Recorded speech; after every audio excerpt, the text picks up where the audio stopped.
Good evening, everyone.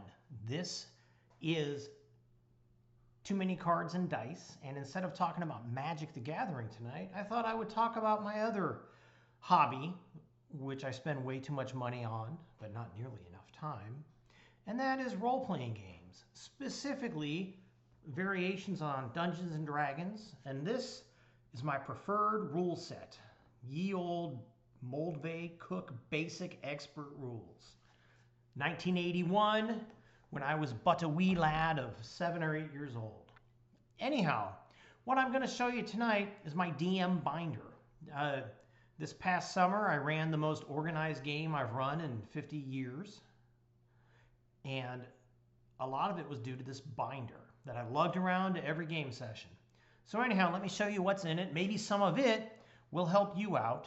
And then, when it's all said and done, I will put links to everything I've got down in the description. Here we go. Now, first up, this is called the Turn Tracker from Faster Monkey Games.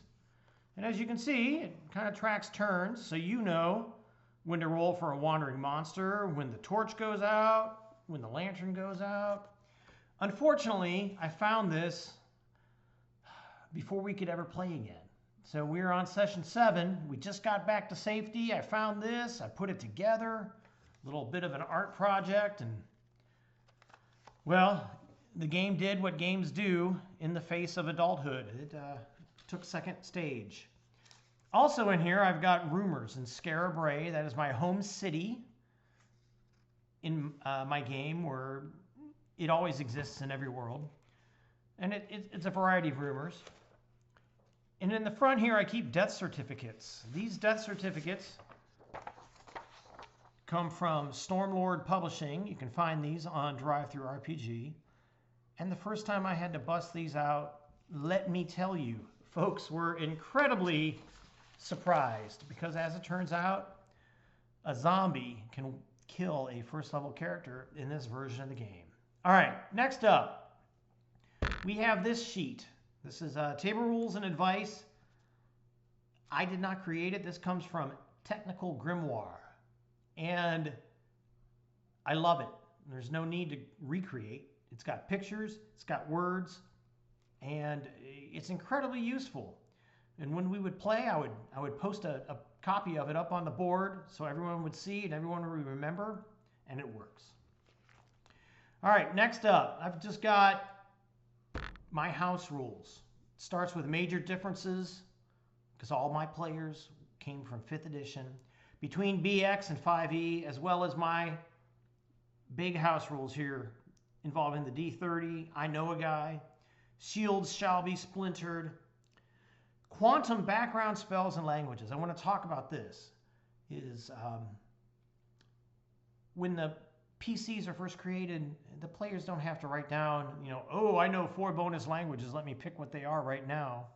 Nor do they even have to say, oh, my first level elf knows a first level spell.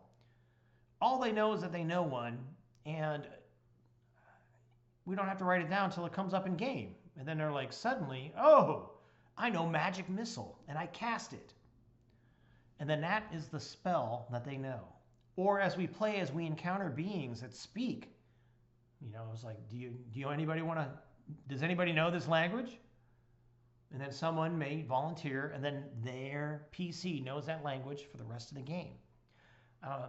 It speeds things up a little bit, and it makes choices relevant, because there's few things worse than making, character choices and them being pointless over the course of a game. Anyhow, presumed competence. There's a whole bunch of unnecessary skill checks. Just tell me your guy grew up on the water, and we're good for all sorts of water-related things. Scribing scrolls, failing forward, and the last lantern bearer, which is a rule. Most of these, in fact, are rules that I've stolen from other websites, other games. You may recognize them. All right, experience points. This is how I calculate. The big one, of course, is 1 XP for each GP Return to Civilization. Then I stole an idea from, something Geek Revival, Neoclassical Geek Revival. The farther you go before resting, returning to safety, the more XP you get. And then we have a couple other ways. My favorite, of course, being carousing. We'll talk about that in a minute. All right, next up, the next few pages are a product from New Big Dragon Games. It's a GM screen, and it just covers all the rules, but in one small handful of pages, not scattered across many. I love the BX books, but they're not the best organized. Anyhow, whatever charts I may need, I made heavy use of the attack tables, as you may imagine, as well as order of events and saving throws. All right, moving on. Earlier I mentioned carousing, and that's because I lifted the D20 carousing mishaps, rules, and mishaps from Jeff's game blog. You may be familiar with it. It's a lot of fun, and inevitably, PCs go for that XP, and inevitably they fail that save, and then we have all sorts of interesting complications. In fact, over the course of our entire 7 sessions, we had one poor soul who rolled a 13 on his failed carousing. And if you read closely, it's the target of lewd advances turns out to be a witch. Save versus polymorpher, you're literally a swine. Well, he failed his save, and Cersei turned him into a pig. So that thief spent the rest of the game actually as the most powerful fighter, because he was turned into a boar, which in these rules is pretty potent. All right, I made use of Necroprax's hazard system, which is a front and back page there. What are the monsters doing? Now, this is from Telecanter's Receding Rules. And, it's one thing to roll up a random encounter. Oh, you find orcs. But what are the orcs doing? And yes, I could just wing it and guess. Or I could roll on it and find out that, whoa, these orcs are in the process of mating in the hallway. What do? I mean, it changes things based on what they are up to, what they're doing. Anyhow, and it's not just a table, it kind of explains it, and I like that format. All right, here I have a list of things that, veteran adventurers may tell the PCs if they ask, if they're in town or they bump into a party down in the dungeon. And I culled all of this from a thread on Dragon's Foot, which is a great forum for those of you who enjoy older versions of D&D. Now, I got some more stuff from Telecanter. This is Creepy Combat Commentary. Because no matter the rule set, it takes nothing for a monster, an opponent, to say something in the middle of a fight. Like when they hit, "Oh, I'm so sorry, I hate having to do this. Please forgive me." Or the cheerleader, "Oh, you almost hit me, gnome. Choke up on your axe a bit more next time." Or my favorite is the pessimist. "Oh no, there's too many of them. We'll be in their bellies soon." It freaks players out. Whether or not it freaks their PCs out, I don't know. But the players get weirded out, and that's the whole point of the exercise. All right, also from Telecanter over here, we have voices. And the subheading here reads for oracles, summoned spirits, computer AIs, magical swords, and giant robots. And this just kind of breaks down how it speaks. Related to that, I have another form from Technical Grimoire over here about NPC voices. Now, whether or not they're for these sentient items or for actual living, breathing beings, it doesn't matter. But it's ideas of how they speak, key phrases. Incredibly useful, especially if you, like me, do not write down lines upon lines of dialogue to recite out of boxed text when the players encounter a specific person. All right, next up, I got a whole bunch of forms from the blog D4 Caltrops. If the author of that blog ever compiles all their stuff into a PDF or a hardbound book, I will happily give them my money for it. But if not, I mean, I've got all these D100 tables that I printed off. We've got, while you were out, the Dungeon Meanwhiles, what happened whilst the folks were gone, why a hireling decided to join, and then once you're in the dungeon, clues and tells for the tersely detailed trap. I know what kind of trap it is, but when they're looking for stuff, these are ideas that I can throw at them. How does the secret door open? It's one thing to see an S on the line denoting the wall between two areas on your map. It's another thing to be able to say, oh, you must place stones in the eye sockets of skull carvings, for the players to figure that stuff out. Why is the door stuck? Where is the key for this locked door? Why can't you pick this lock? It's almost like there's a theme for doors here. And I may or may not have a thing for doors. But anyhow, all these tie together. And yes, this can also be used pregame for prep when you're keying. But in my case, I find it much more entertaining to generate this stuff as we go on the fly. All right. Lastly, I've got gullet gleanings and crop contents. I mean, veteran adventurers aren't just going to kill the monster and leave. They're going to kill the monster and gut it to see what's inside of it. Because there's always all sorts of swallowed treasures and remnants of past victims kicking around in monster stomachs. And these are just ideas. Now over here, this comes from a site called Dungeons and Dragons Color. C-O-L-O-U-R, so it's either British or Australian or somebody trained in their schools. Anyhow, this is 100 dungeon smells. Because as a DM, it's our job to describe things, to include all 5 senses, to include smell. And here's a whole bunch. Then, same site, we've got dungeon sounds, dungeon weirdness. And then over here, and this honestly is more for me for pre-game prep.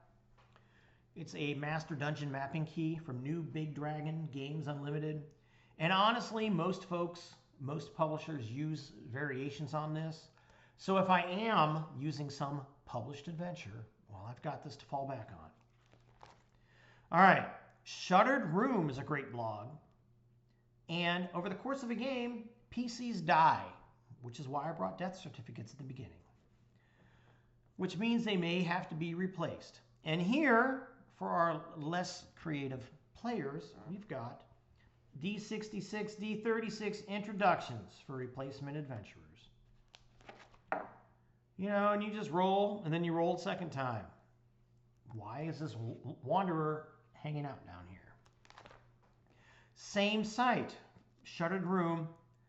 Instead of being replaced, in many games, it's easier, or perhaps more entertaining, I think is the better word. Or I guess with rule sets that are with way too involved character creation. Not BX, I'm thinking like 5e, even 3rd edition. It takes forever to make characters. Ooh, and GURPS really takes forever. Anyhow, those PCs get resurrected, they come back, but they're different, they're changed. And this talks about how they've changed. Alternatively, I can use this D4 Caltrops example of how they've changed. In addition from D4 Caltrops over here, I've got rumored remedies for curses and energy drain. Because PCs are typically adventurous sorts who do not want to die from poor. So they do all sorts of reckless things in order to gain power and wealth or just their next meal. And in the course of their adventures, they may end up cursed, like perhaps poor Dak the Thief, who was turned into a swine during our first session. He, in fact, did make use of this, and I forget the exact number that was rolled up, But basically, he has to walk backwards across some bridge of shattered souls. Where was that? 60 something, as I recalled. Oh, it doesn't matter. The point being, it's something difficult, but by rolling on this mid-game, it created a new location for my world, as well as a goal for the party, or at least Dak the swine thief, to shoot for. All right, more D4 caltrops, magical mishaps, and calamitous curses. Sometimes, PCs, players do dumb things, and they're going to get cursed for it. If I don't like these, I can also have these for inspiration. These are from Dyson's Dodecahedron. In addition to maps, he writes and publishes stuff, folks, and here's a whole bunch of curses. To include the holy crap curses. You do not want one of these. All right. Excuse me. Savor's Hollowing gives us wizard parts. Because, wizards are magic, and when encountered, they tend to be hostile, and then very often they tend to end up dead. So this table gives the PCs the option to harvest body parts and do magical, mystical, questionable things with them. And this, says what happens. What you did while you were a werewolf. In my games, and the players know this up front, if your PC is infected with lycanthropy or vampirism, you become an NPC, either permanently in the case of vampires, or temporarily in the case of, werewolves, were-rats. And whilst you're under my control, so as not to show favoritism, I make use of this table from Telecanter's Receding Rules. And you just roll on it. And I'm often nice and generous and benevolent. I let the players roll to find out what they got up to. Pretty much none of it is helpful. All of it causes issues. Some of the issues are huge. Many not so much. All of it drives an emergent story. So in other words, carry lots of silver and wolfsbane and kill them shapeshifters. All right. Wrapping up here, I've got what does this healing magic look like? In this edition, as well as 5th edition and all other editions, clerics can heal. In my games, clerics get their power from divinities of some sort, or at least extraplanar beings of some sort. So for giggles, each being's healing magic manifests a specific way, so that in theory, the longer you play in one campaign world, regardless of what the cleric tells you, you can tell by the visual part of their healing magic who they actually get their powers from. Be it little blue coins circling their head from a god of wealth, to, what feels like a sunburn from a god of light in the sun. I mean, it drives things. It helps build the story. And yes, you can do all this pregame, but again, I like to do it as we roll. Then I take expansive notes and build the world that way.